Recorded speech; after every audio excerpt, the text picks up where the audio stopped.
Either A, ever disclose that you were doing that to anybody, or B, have an understanding that someone else in the White House would be doing the same thing. Did you get the idea? There are others that recorded. There were others who recorded conversations in the White House. They had to. This is a White House where lying is just a sport.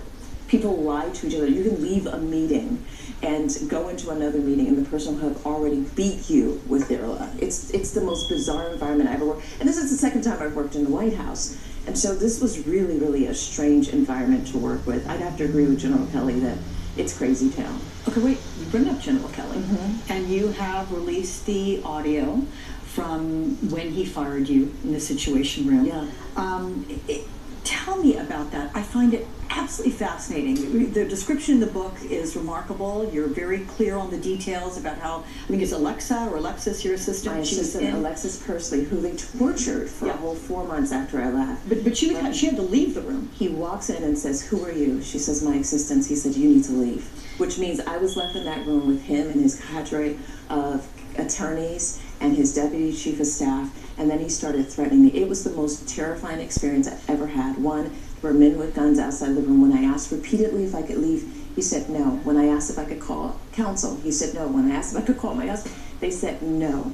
It was one of the scary, and then when he started saying there would be damage to my reputation and that things would get ugly, Alex, I just stepped back. I tried to calm myself down, and I really thought that I may not make it out of the situation. Look, I read that in the book, and I knew what the outcome was. When you got that call, I think it was from his executive secretary, correct? John She sent an email, yes. Sent an email and said to you, "You've got to go to the Situation Room." What did you think?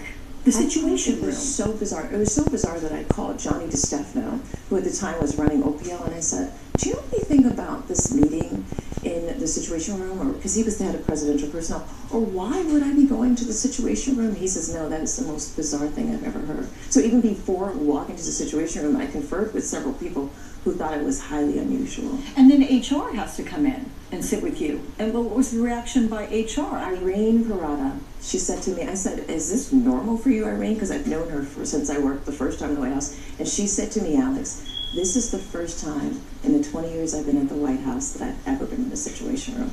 That's how unusual it was. I have to say, it's compelling. I had to read it a couple times in the book, and just like, wait, what was happening here?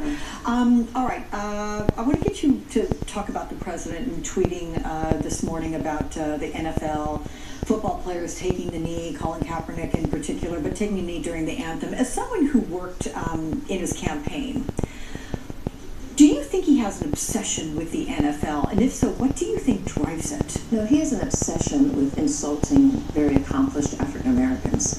The pattern here is clear. Everyone knows that these protests are about social justice. We know that. He has made it about patriotism. But really at the core of it is Donald Trump poking and prodding at accomplished African Americans, as we've seen with his attacks on Maxine Waters, as we've seen as he attacks Jamel Hill, as we've seen as he attacks me.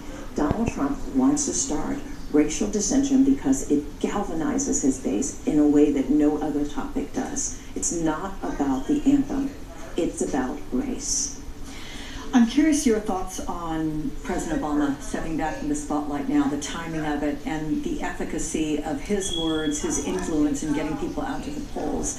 Do you have a read on if that will hurt the president in the midterms by maybe, inspiring Democrats more to get out, and independents in particular? Well, you know, Alex, listening to that speech, it was just refreshing to hear a president who's able to speak a clear sentence that was logical with subject-verb agreement. It was refreshing, but it also reminded the country of how completely deficient our current president is. I was happy to see that President Obama is going to be involved in midterms. An independent person like myself wants to see that in the fall, the country will show up and speak against the dysfunction that we've seen. And I'm going to tell you, Donald Trump will use this to rally his base, but it won't be enough. I think America has had enough of the Trump presidency. Donald Trump, when he walks into the Oval Office every morning, what is his top priority for the day? Do you have a sense of that? Yeah, the first thing he looks at, that he has to print out his tweets. And at the time when I was in administration... I mean, the tweets that he's put out. Yeah, he likes to study them and see how many retweets and likes they have. He's obsessed with his tweets.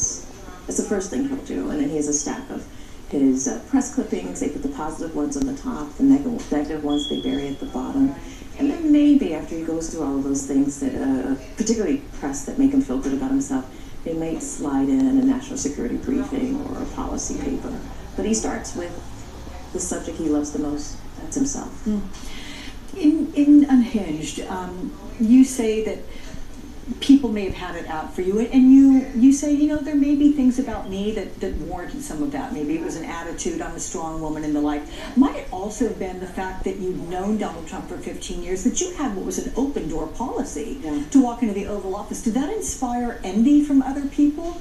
Well, first of all, there were so many factions in the White House. When someone likened this to be like a reality show, I'd like to agree, having worked both in the White House before and on reality TV, it was truly like the Hunger Games. One faction, the RNC, they were trying to take out the Trump originals, and they were trying to take out the people who had come out of the Cruz campaign and the people who had come out of the Bush previous White House. I mean, it truly was like the Hunger Games, watching people.